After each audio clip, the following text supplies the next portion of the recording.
Welcome to our mindful start to the week with Anetta and I, where we show up to show you how to step into your power and be fearless and bold by following your heart. That is our topic for today, but also for our summit, which is taking place in 2 weekends' time on May the 24th and May the 25th. For 6 hours a day, we just got to put that out there. It's going to be a deep, long dive into loving yourself in all of its facades and facets.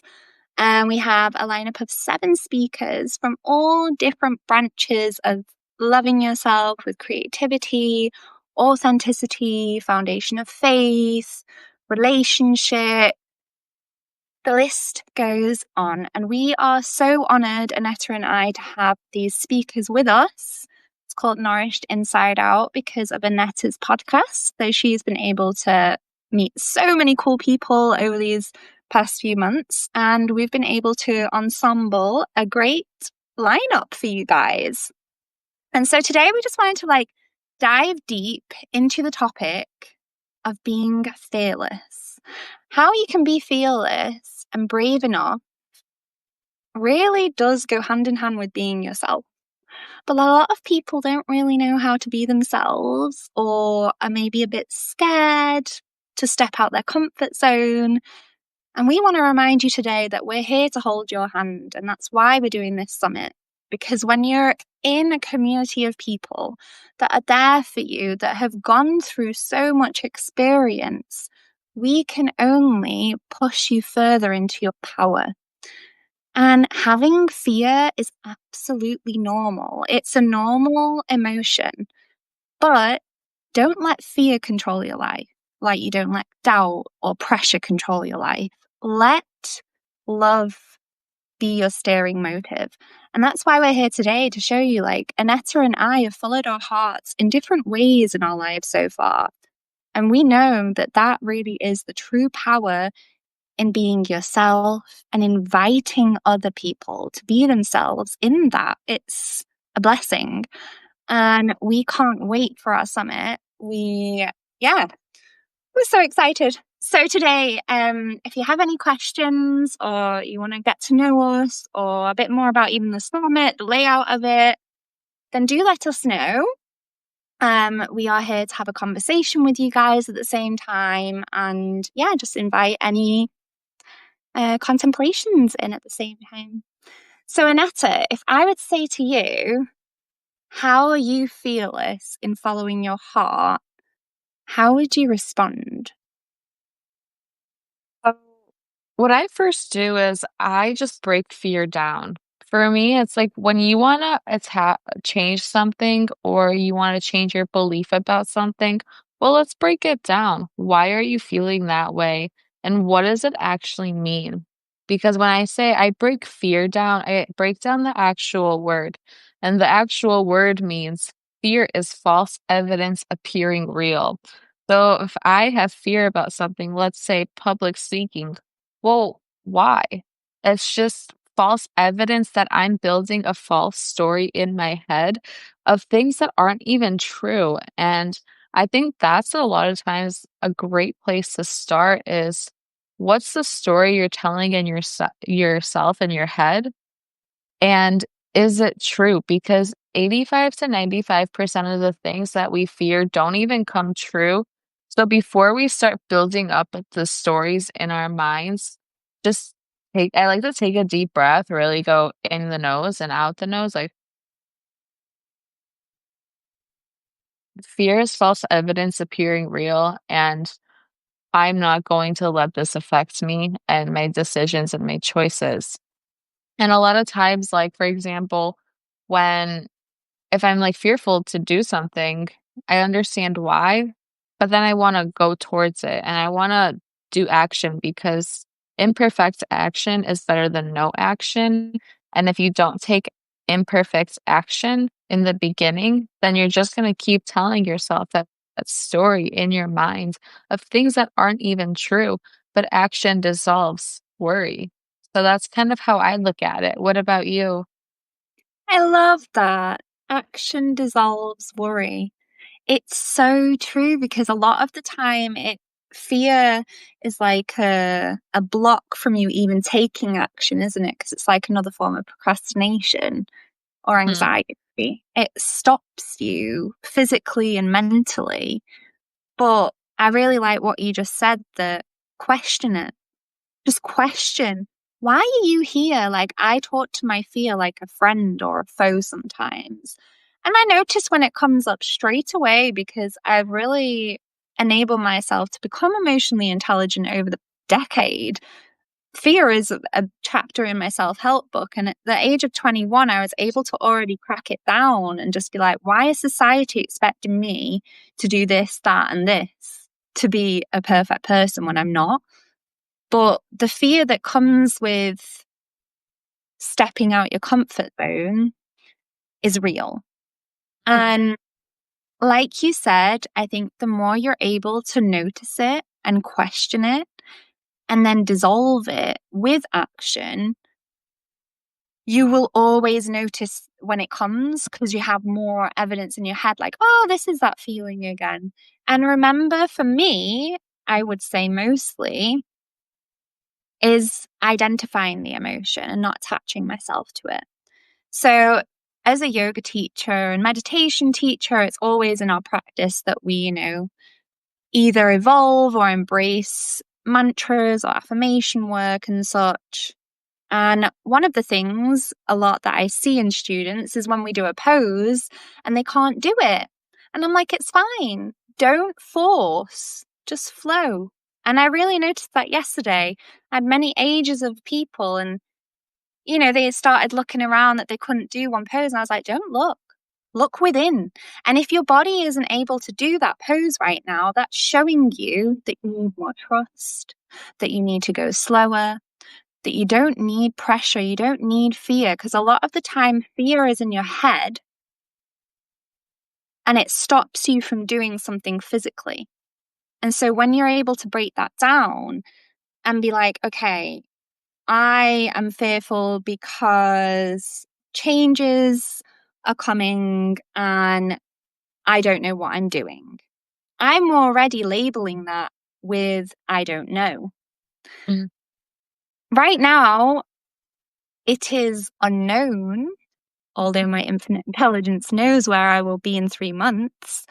But I do not say I don't know when people ask me because already giving that a label enables the fear to manifest within. And so when you're already admitting to a label of like I'm scared, I don't know, I fear that, then of course you're going to because you're manifesting that state of mind. But what if you say, "Oh, I'm curious to see," or "Who knows, we'll see." You invite that curiosity and that trust in, then the more you'll feel that way. And the same applies to our summit. If you feel fearful of coming to our summit because it's going to be a lot of deep dive, right? Like we're going to be joined by speakers who have done the work, they're healing, they're writers also from Substack, and it's going to be a weekend of true transformation because you're going to be learning a lot of input. And the thing is, fear will arise and be like, oh, are you ready for that? But that's good. That's a sign that you are actually ready and that you want to step into that. We have to think of fear as a protection shield. That's how I always think of it. I'm like, why are you here? What are you protecting me from now? Because I don't need protection anymore. Like, it's like really like having to not, yeah, have that attachment to it, but rather see it as just a part of who we are and what we feel. Yeah, and, to add on to that, when your nervous system or it says like, "Oh," like, tries to protect you, it's your nervous system wants to keep you safe. Yeah. And, when you can reassure yourself and you can encourage yourself, like, "Hey, I'm gonna be okay." I was telling you earlier, I just look at a 5-year-old picture of myself, and I look at her and I tell her, "Hey, we're gonna be okay. Hey, we're doing the right thing. Don't have to worry. You don't have to stress. You don't have to feel out of order because I got you."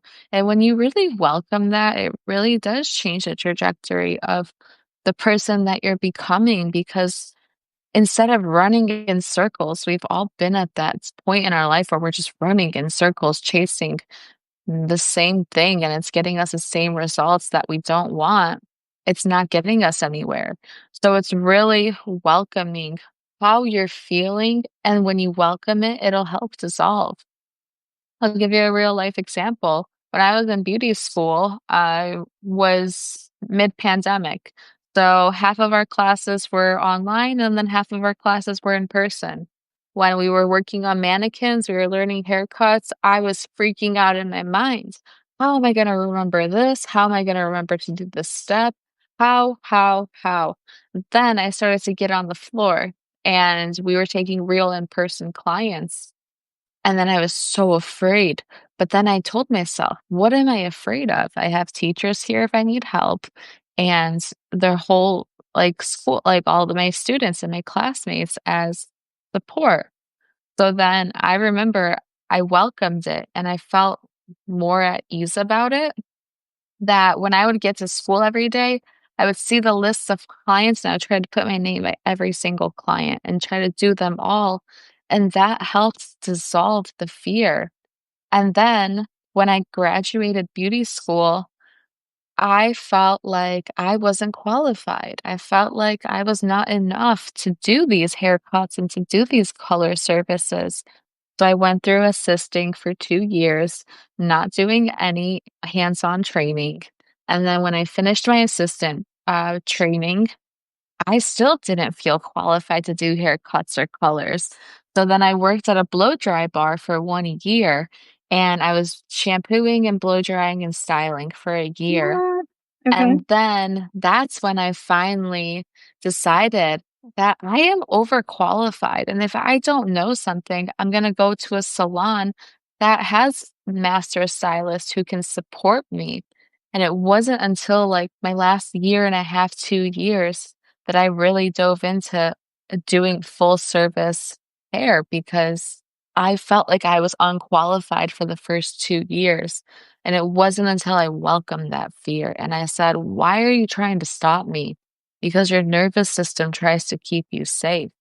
And when I stepped out of that wall and I stepped outside of my comfort zone, I realized I truly did have a talent and people loved what I was doing. And it was all in my mind. Wow, yeah, that is a powerful story because it just shows even when you had the credentials and you went through all that training, you still limited yourself through your mindset. And what was like the tipping point that was like, come on, Annetta, you are qualified now? Like, was there a point there where it was like triggering or? I was tired of playing it small, you know? I was Mhm. tired of playing it small, and also my body couldn't handle doing just styling anymore. Because when you're styling, like you're always using your shoulders. And I've heard stories of people who did so much styling and so much blow drying to the point where they had to get their shoulder replaced. And that was like my motivator. I said, that's not going to be me. And that forced me to get out of my comfort zone and to just dive in. I love that you said, I didn't want to be small anymore. Because that's basically like really the starting point, the whisper of your intuition. Our intuition is always there, wanting the best for us, wanting us to be our beautiful, powerful selves. But it's up to us if we actually listen to the intuition. So, in that point, you'd clearly like gone for a few years that it was like, okay, now this is enough. Like, you're overqualified, you deserve better. I think sometimes it can be a big like breakthrough moment where you're like, all right, I'm not shrinking myself anymore. This is it. Or it can be gradual, because I think sometimes it builds up over time from, I don't know, triggers from other people, maybe in your work or in your family. And you're like, no, I don't deserve this. And you start to question it and you start to question. And I just like how you said that, like you knew you were qualified enough and you didn't want to play it small anymore. And that's why we're here, because our online summit is for people that don't want to shrink themselves anymore.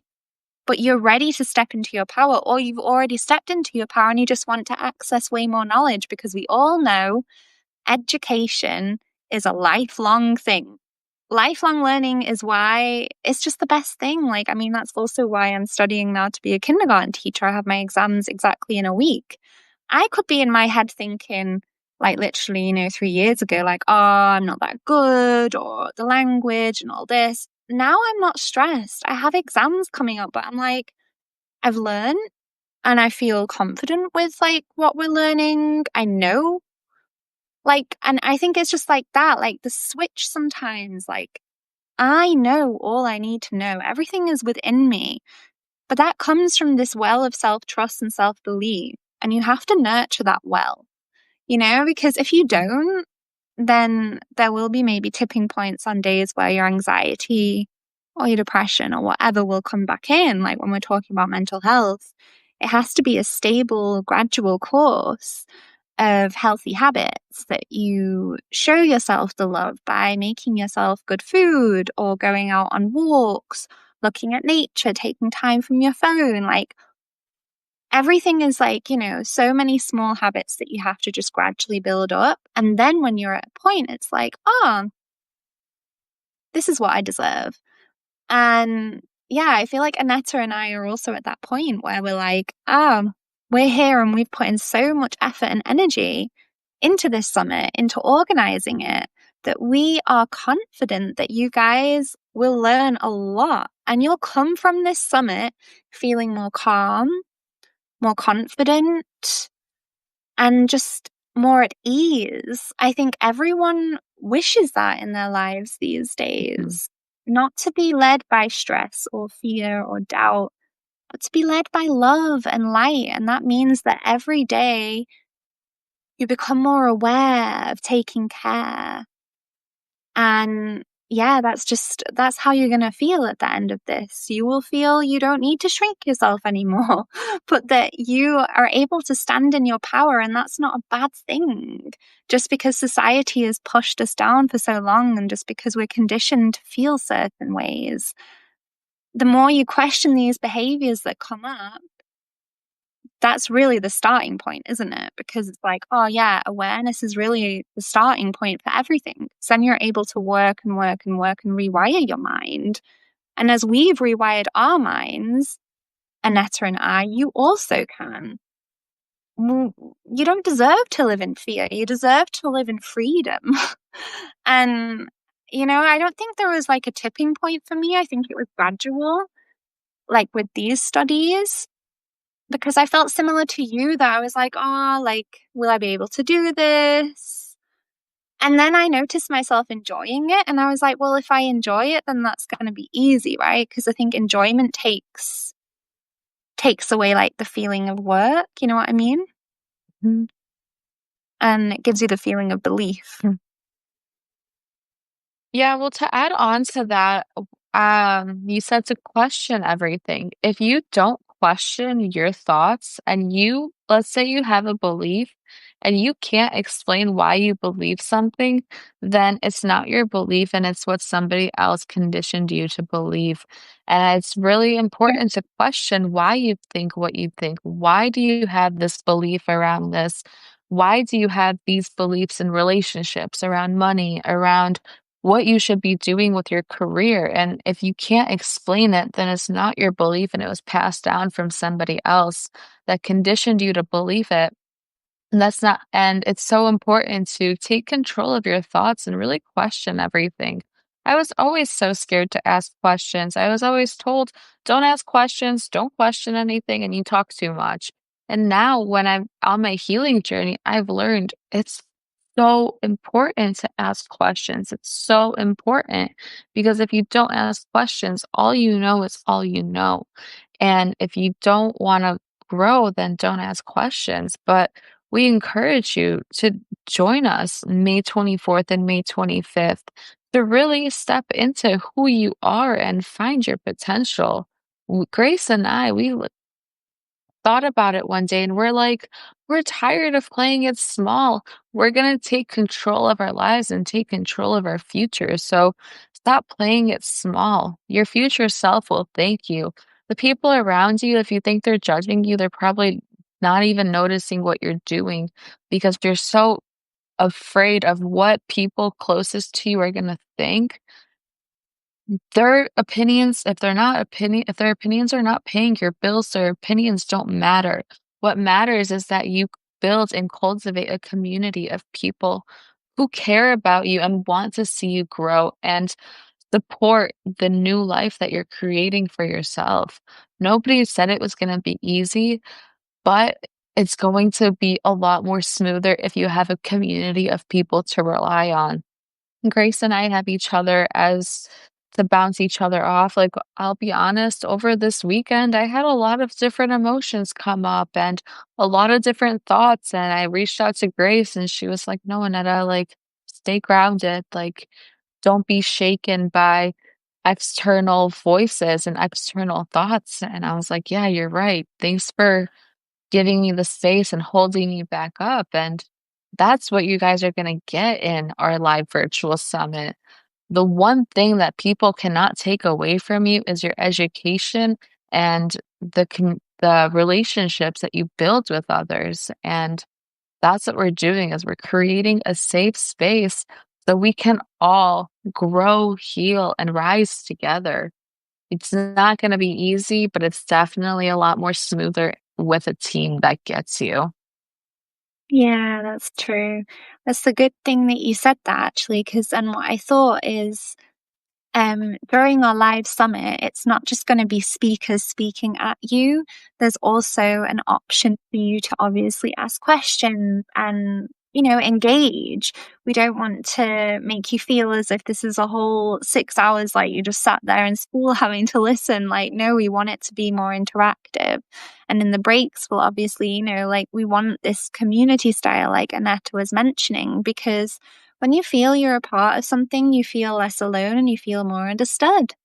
And on the topic of mental health awareness week this week, I just wanted to point out like one of the biggest things when you're tackling mental health issues is that you really do feel isolated. And you shouldn't, or you don't need to anymore. Like Substack is also such a cozy space. Everyone is here to open their hearts, to listen, and to connect with true intentions. Well, at least that's what my algorithm gives me. But the more you seek, the more you find. It can be that simple sometimes. And if you're seeking the right things in your mind and your heart, then they will come to you. And that's why we're also here. And that's why you've joined us today. It's a sign. I think everything is a sign in life.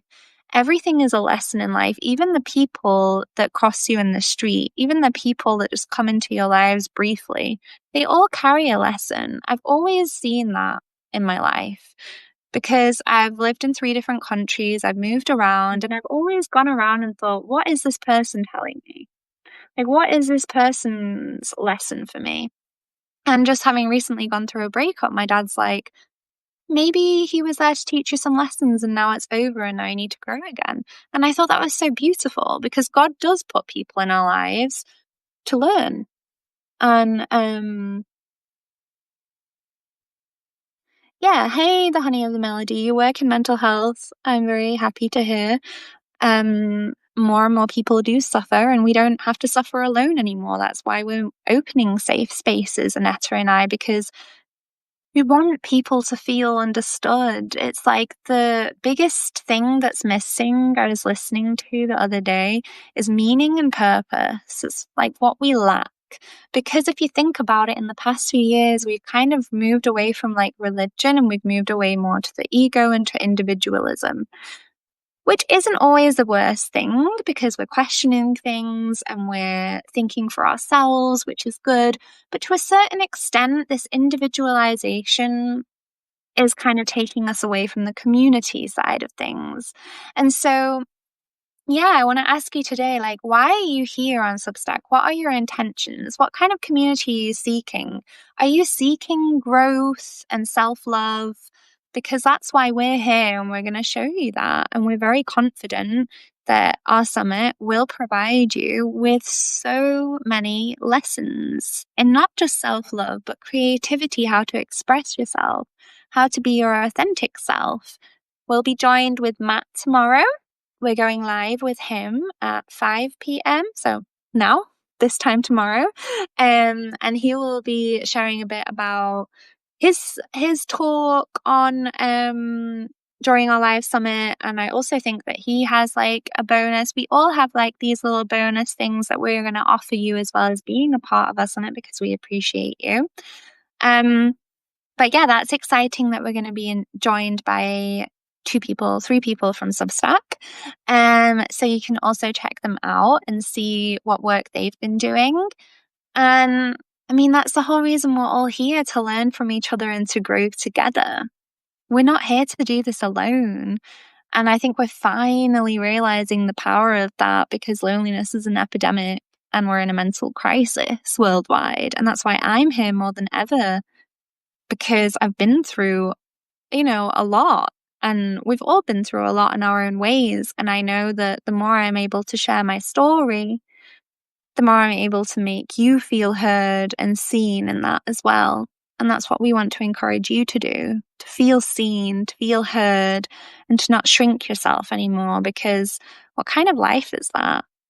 It's not really, a fulfilling life. It's just a life of comfort, or not even comfort. I don't know.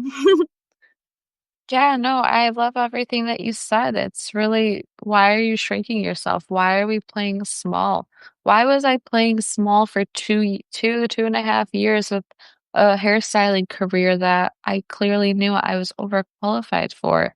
Because I didn't have a supportive community, because I had people around me who were constantly bringing me down. But in this community, we're here for one another to help each other grow.